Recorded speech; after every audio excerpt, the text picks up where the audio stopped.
Hola a todos ustedes, mi nombre es Sandra Tamayo, yo soy psicóloga clínica y en esta oportunidad vengo a hablarles a ustedes sobre el duelo, pero específicamente el duelo por ruptura en la relación de pareja. ¿Pero a qué nos referimos con esta palabra duelo? El duelo es todo el reajuste emocional o todo el periodo subyacente a una pérdida. A lo largo de nuestra vida nos tenemos que enfrentar a diferentes tipos de pérdidas, a diferentes duelos. Existe el duelo que tiene que ver con lo económico, cuando perdemos un trabajo, el duelo por el fallecimiento de un ser querido, el duelo porque perdemos una amistad. Todas estas experiencias de alguna manera en nuestra vida nos fortalecen, son como un maestro que nos enseña algo. En este caso que les decía que vamos a hablar del duelo en la relación de pareja, la intensidad o el dolor depende de lo que representaba para nosotros esa persona que se fue, el tipo de relación que teníamos, la duración. Estos duelos generalmente son bastante difíciles de afrontar. La pérdida por la ausencia de alguien es muy difícil. ¿Por qué? Porque no solamente tenemos que lidiar con esa ausencia de esa persona que ya no está, sino también con una parte de nosotros que se va. Porque generalmente las relaciones de pareja, ya sea un matrimonio, ya sea un noviazgo, cualquier vínculo de tipo afectivo, establecemos de alguna manera como propósitos, objetivos en común.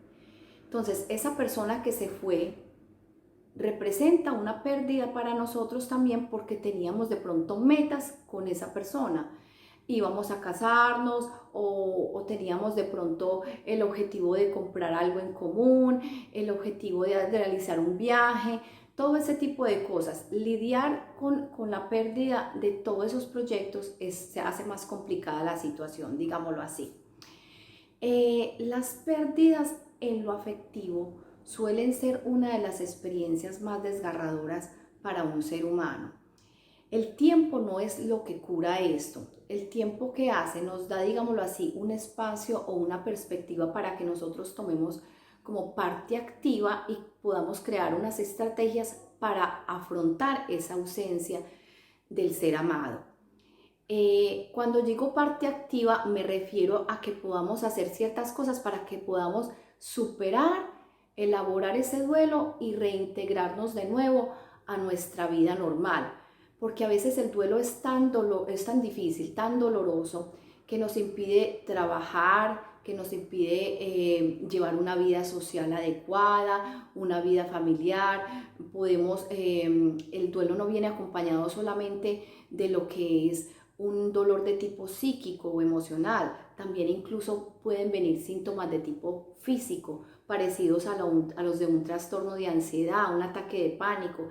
Las personas a veces en la terapia con uno le hablan de que sienten palpitaciones muy fuertes, tienen trastornos del sueño, empiezan a tener trastornos con la alimentación, ya sea porque no quieren comer o porque empiezan a comer compulsivamente.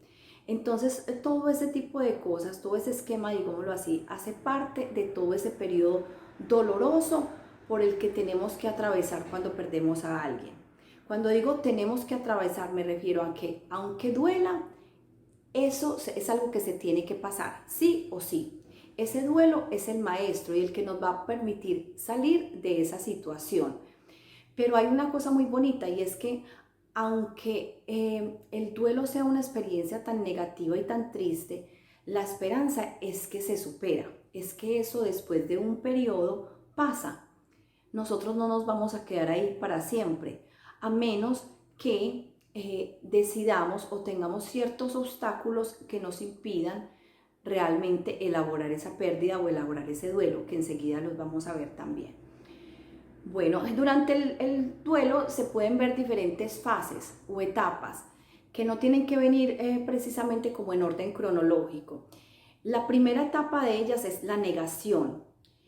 Esta etapa es la primera porque es, digámoslo así, que es como el estado de shock inicial ante la pérdida de alguien, ¿cierto? No, esto no puede ser, yo no puedo permitir que esa persona ya no esté en mi vida, yo no lo puedo perder, yo me muero si esa persona ya no está conmigo, la negación, ¿cierto? Después de eso viene una fase que se llama negociación. La negociación es como todos los intentos que hacemos para que esa persona pueda regresar a nosotros. Entonces empezamos a llamarla, empezamos a buscarla, empezamos a prometer cosas de que vamos a cambiar ciertas actitudes o ciertas circunstancias, pensando en la posibilidad de que a esa persona la podamos recuperar de algún modo. Incluso empezamos a involucrar a otras personas, como parientes, como amistades, para que hablen a favor nuestro o para que averigüen algo sobre esa persona, para que hablen de nosotros con esa persona. Todos estos son intentos de recuperar, son negociaciones que hacemos con las circunstancias o con esa persona porque no soportamos la idea de que se haya ido. La otra de las fases que se ven, de las etapas, digámoslo así, dentro del duelo es la etapa de tristeza. Les decía que un duelo es una de las experiencias más desgarradoras para un ser humano, sobre todo las de tipo emocional o afectivo. Entonces puede venir acompañada de mucha tristeza, de mucha rabia, de mucha irritabilidad, incluso de muchísima culpa. Casi siempre tendemos como a idealizar la persona que estuvo con nosotros, a olvidarnos de sus errores, sea cual sea las circunstancias en que terminaron, sea porque tú fuiste la persona que decidió poner punto final a la relación o incluso la otra persona, sea que haya sido un noviazgo o un matrimonio o cualquier otro tipo de relación. Tendemos a culparnos y a mirarnos nosotros en qué fue lo que fallamos, idealizamos a la otra persona. Entonces, esos sentimientos nos dan como, no nos impiden, digámoslo así, superar esa etapa de tristeza, de depresión, que a veces viene acompañada de mucha ansiedad. La otra de las etapas, que es, digámoslo así, la final, la que nos permite elaborar el duelo, es la aceptación. La aceptación es cuando ya caemos en cuenta de que esa persona, a pesar de todos los intentos de búsqueda que podamos hacer, a pesar de todos los intentos de negociar, esa persona ya no está. Ya nos toca asimilar esa pérdida. Cuando logramos la aceptación es que empezamos realmente el camino para elaborar el duelo. Empezamos ya, aunque digámoslo así, tengamos que atravesar todavía un poco por ese dolor, sabemos que al cabo de un periodo va a pasar, los síntomas se van a ir calmando y no nos vamos a sentir siempre igual de tristes. Pero poco a poco, como les decía, tenemos que tomar una parte activa en ese proceso y no esperar y encerrarnos en una pieza a llorar, encerrarnos en nuestra propia individualidad, aislarnos de los demás y no hacer vida social, no buscar alternativas para que podamos de alguna manera entretenernos, sanarnos, lograr una curación de esa situación. Bueno, ¿cuáles son los obstáculos que impiden que una persona pueda elaborar el duelo? A veces en la terapia, en la psicoterapia, las personas dicen, es que llevo 6, 7 meses, todavía lloro, no puedo superar a esa persona, no puedo olvidarme de mi ex. ¿Por qué me está dando tan duro? ¿Por qué es tan difícil esta situación? Entonces, ahí nos metemos en la psicoterapia a indagar, a cuestionar qué es lo que pasa con esta persona, cuáles son los aspectos de su vida que impiden que la persona pueda elaborar esa pérdida de una manera correcta. ¿Por qué la persona se queda como estancada ahí? Y el duelo a veces se va convirtiendo en algo patológico y empieza a convertirse hasta en un trastorno de ansiedad, muchas veces en un trastorno depresivo. Entonces tenemos que indagar un poco en el pasado y en el presente de la persona, qué es lo que pasa, por qué no logra aceptar esa pérdida y no logra, digámoslo así, componerse, reestructurarse de nuevo y volver a reincorporarse a su vida cotidiana de una manera sana y adecuada. Les voy a hablar entonces de esos obstáculos. El primero de ellos es la baja autoestima. ¿A qué nos referimos con esto? Muchas veces escuchamos esta frase de cajón que dice, quiérase a sí mismo. Es una frase que la escuchamos por toda parte, pero ¿qué tan importante es? A veces sentimos que no vivimos si no estamos en pareja, que no somos merecedores del amor, que si alguien nos da un poco de tiempo, de admiración, que si alguien se fija en nosotros es mucho Es muchísimo, eso representa demasiado para nosotros y nos aferramos a esa persona. Entonces tiene que ver mucho con lo que les decía, con la autoestima. Si nosotros somos personas que tenemos una alta autoestima, que nos amamos, que valoramos lo que somos, que entendemos que somos personas valiosas, que somos personas que merecemos ser amados, respetados, entonces en esa medida, cuando la otra persona se va y no era una persona adecuada, no era una relación que era sana para mí, entonces podemos superarlo de una manera más fácil. Si no lo logramos, entonces tenemos que mirar y fortalecer esa autoestima, empezar a tener como, ya esa persona se fue, quedé yo, ¿cierto? Entonces yo no existía solamente por esa persona. Yo también soy un ser individual, que me amo, que tengo unas cualidades, que tengo unos propósitos, que no puedo dejar de lado mi vida. Yo también tengo unas facetas, aparte de ser la pareja de alguien, también puedo tener mi vida laboral, mi vida social, me gusta de pronto realizar deportes, me gusta el arte, tengo otras prioridades también. Soy un ser integral, no soy simplemente la pareja de alguien. Si nosotros olvidamos o dejamos de lado todos los aspectos de nuestra vida, nuestras amistades, nuestra vida cotidiana, por entregársela completamente a una persona, entonces cuando esa persona se va, quedamos como en el limbo, en el vacío total, ¿cierto? Porque no fortalecimos nuestra autoestima por estar siempre pensando que todo depende, tenemos que, nos estructuramos es a partir del otro.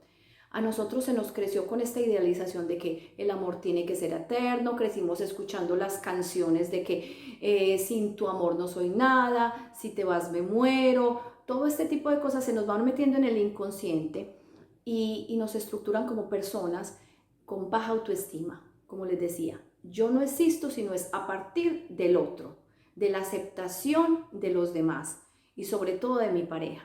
Entonces, ojo con eso, hay que fortalecer la autoestima, amarnos y construir espacios y facetas en nuestra vida que no sean solamente la relación de pareja.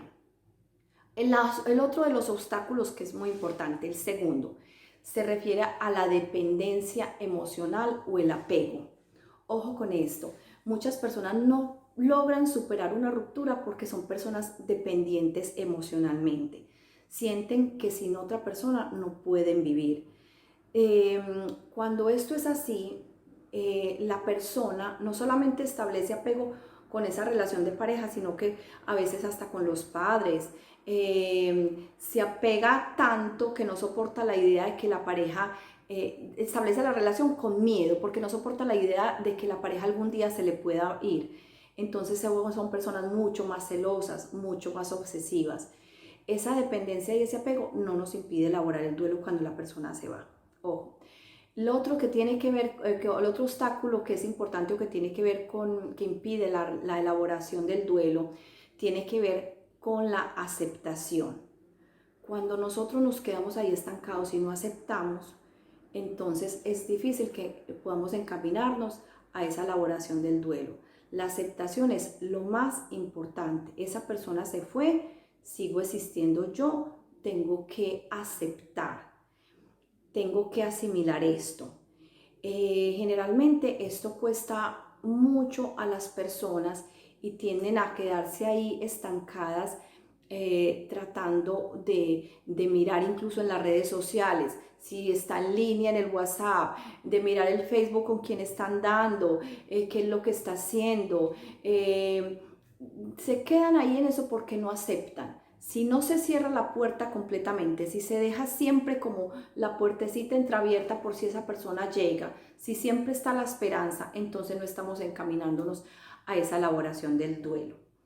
Otro de los obstáculos, el cuarto obstáculo, tiene que ver con el síndrome de abstinencia. ¿A qué se refiere esto? No sé si ustedes de pronto alguna vez han escuchado cuando un drogadicto o una persona que tiene alguna adicción, por ejemplo con el alcohol, entra en un proceso de rehabilitación, le viene algo que se llama el síndrome de abstinencia. O sea, esa persona empieza a atravesar por un periodo en el que tiene unos síntomas psíquicos y físicos bastante fuertes. Empieza a tener palpitaciones, sudoración, la persona es muy irritable, la persona prácticamente siente que está pasando por una situación que se le escapa de las manos, que no puede gestionar, que no puede manejar, porque le hace falta esa sustancia. Entonces siente muchísimo desespero, muchísima irritabilidad. Eso mismo pasa generalmente cuando hay una ruptura en la relación de pareja. Las personas dicen, es que no duermo bien, es que no me siento bien. Esto es el síndrome de abstinencia que también se da en la ruptura de pareja. ¿Por qué? Nuestro cuerpo se acostumbra a segregar unas hormonas cuando estamos en presencia o en compañía de la otra persona. Esa persona es como el suministro o el grifo o la llave de placer para nosotros. Cuando esa persona se va, entonces todas esas hormonas de placer que corren por nuestro cuerpo, porque nuestro cuerpo produce hormonas de dolor, hormonas de displacer y hormonas también que tienen que ver con la felicidad, la adrenalina, la oxitocina, todo este tipo de cosas. Entonces nuestro cuerpo de alguna manera se va volviendo adicto a este tipo de sustancias que nuestro mismo cuerpo los produce. Entonces, ¿qué pasa? Cuando la persona se va, nuestro cuerpo empieza a extrañar esas hormonas, ese recorrido, digámoslo así, de esas sustancias químicas por nuestro cuerpo, porque no está esa persona que nos los produce. Entonces nos viene ese síndrome de abstinencia, es como un proceso químico que se da, ¿no? Similar al que vive una persona que está en rehabilitación por drogas o por el alcoholismo. Entonces, eso es lo que a veces nos impide, porque nosotros mismos, por escapar de esa situación de dolor tan fuerte por el que estamos atravesando, entonces tendemos a volver a regresar con la persona o hacer intentos para que vuelva porque no soportamos el dolor por el que estamos atravesando. Ojo, para elaborar el duelo hay que superar estos 4 obstáculos. Hay que ser conscientes de que tenemos que soportar el dolor por un periodo, pero que existe la esperanza de que nos vamos a sentir mejor con el tiempo y va a llegar el momento en que esa ruptura no nos va a doler tanto. Va a ser un recuerdo que no vendrá acompañado de sentimientos de tristeza, ni de desesperanza, ni de soledad. El duelo es superable si nosotros lo podemos hacer, lo podemos afrontar de la manera sana, consciente y adecuada. Si no podemos, si vemos que pasan los meses y no tenemos las herramientas o las estrategias para lograrlo, entonces es necesario buscar ayuda profesional, una escucha neutral y adecuada para que nos pueda ayudar a salir de esa situación y a encontrar aspectos de nuestra vida que impidan que nosotros nos relacionemos con una pareja adecuadamente o que podamos superar las pérdidas de manera adecuada. Se pueden remitir a mi página clinicadelduelo.com. Yo, como les decía, soy psicóloga clínica y especialista en trastornos de ansiedad, depresión y en situaciones referentes al duelo.